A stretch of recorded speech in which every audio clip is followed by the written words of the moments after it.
अजून आम्हाला आंघोळ्या नाहीत काय नाही. आता इथून गेल्या आंघोळ्या करायच्या, तिथून पुढे कपडे बिपडे धुवायचे, मग स्वयंपाक करायचा. ती उद्याचा दिवसभर खायला आत्ता करायचा गेल्यावर. म्हणजे सकाळ उद्या उद्या दिवसभर म्हणजे ह्या टायमिंग पर्यंत आता करून ठेवायचं गेल्यावर. महाराष्ट्रात 36 जिल्हे आहेत. त्यातील 16 जिल्ह्यात 52 तालुक्यात मोठ्या प्रमाणावर ऊसतोड व्यवसाय चालतो. ऊस शेती गेल्या 72 वर्षापासून महाराष्ट्रात बहरली आहे. मोठ्या प्रमाणावर पश्चिम महाराष्ट्रामध्ये ऊसाचे उत्पादन घेतले जाते. यामध्ये सातारा जिल्ह्यात देखील मोठ्या प्रमाणावर ऊसाची शेती केली जाते. अशाच प्रकारे गावोगावी फिरणाऱ्या ऊसतोडी कामगारांबद्दलची आपण आज अधिकची माहिती घेणार आहोत. काम केलं तर रात्रीचं जेवण. लहान लेकरांना घेऊन कडकत्या उन्हात झाडाच्या आडोशाला तहानलं मूल सोडून पोटाची खळगी भरण्यासाठीची धडपड करणारी टोळी समुदाय म्हणजे ऊस तोडणी कामगार होय. ऊस तोडणी करण्यासाठी हजारो शेकडो अंतरावरून हजारोच्या संख्येमध्ये ऊस तोडणी कामगार येत असतात. हे जिथं मोठ्या प्रमाणात ऊसाची शेती केली जाते त्या भागात प्रामुख्याने आढळतात. त्याचबरोबर साखर कारखान्याच्या भागामध्ये देखील त्यांची मोठी संख्या आपल्याला पाहायला मिळते. हे ऊस तोडणी कामगार आपलं गाव जिल्हा जेव्हा सोडतात तेव्हा थंडीचा काळ असतो.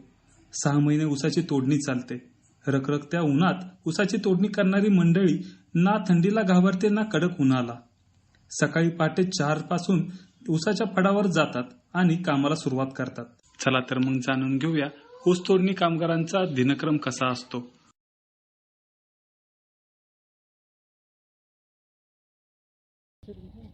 अनिता पटेकाळे, गाव बीड जिल्ह्यात. आम्हाला आलेला 2 महिने झाले. आता वाढ इकायला एवढं इकले शेत आम्हाला जाताच येत नाही घरी. आता सकाळी आम्हाला उठायचं आणि संध्याकाळी आता सकाळी उठायचं, चहा बी करायचं, आपलं 4 वाजता जायचं.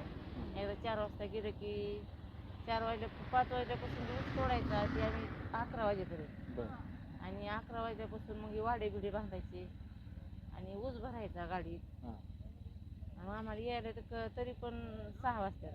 आम्ही एक म्हणजे आता आमची 4 मासे 4 ट्रॅक्टर आहेत ना, तर अर्धा एकर म्हणजे अर्धा पाऊण एकर तोडीत असतो ना.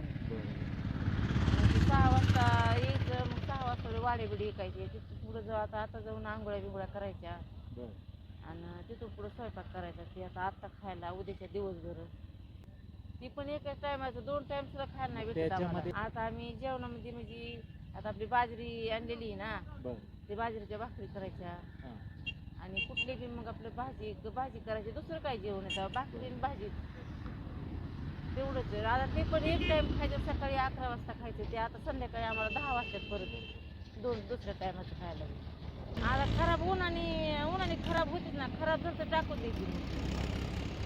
काही चटणी बिटणी काही नेलेली असते तर मग आता आम्ही करून आणतो येतात दिवसभर. तसं दुसरं काय भाजी नाही. आता ऊन पडतं दिवसभर, गरमी ते गरमी खराब होती मग टाकून द्यायची. 5 वाजेपर्यंत आमचं यायला तर आम्हाला होतच नाही ना. आता आम्ही 2 माणसं येतो.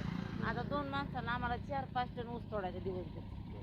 आणि तेवढा ऊस परत भाजीत नाहीत काय मोकळा भरायचा उन्हाचा दिवसभर. मग आता आम्हाला यायला 6 वाजता. अशी त्यांची जगण्याची रीत असते. चोर जरी त्यांच्या खोपटात आला तरी त्याला स्वतः जवळचं काहीतरी तिथे ठेवून जावं असं वाटेल. ते गुळकरी, ऊसतोडीवाले, फडवाले अशा वेगवेगळ्या नावांनी देखील ओळखले जातात. त्यांना ऊसतोड कामगार असे म्हणतात.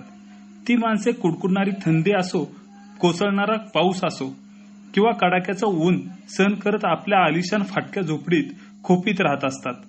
कोणतीही आशा नसते. जमेल त्या परिस्थितीत मिळेल ते अन्न, मिळेल तसा निवारा आणि मिळेल तो कपडा घालून आपला संसार अगदी थाटात चालवत असतात. अशी असते ऊसतोड कामगारांची परिस्थिती. न्यूज 18 लोकलसाठी शुभम बोडके, सातारा.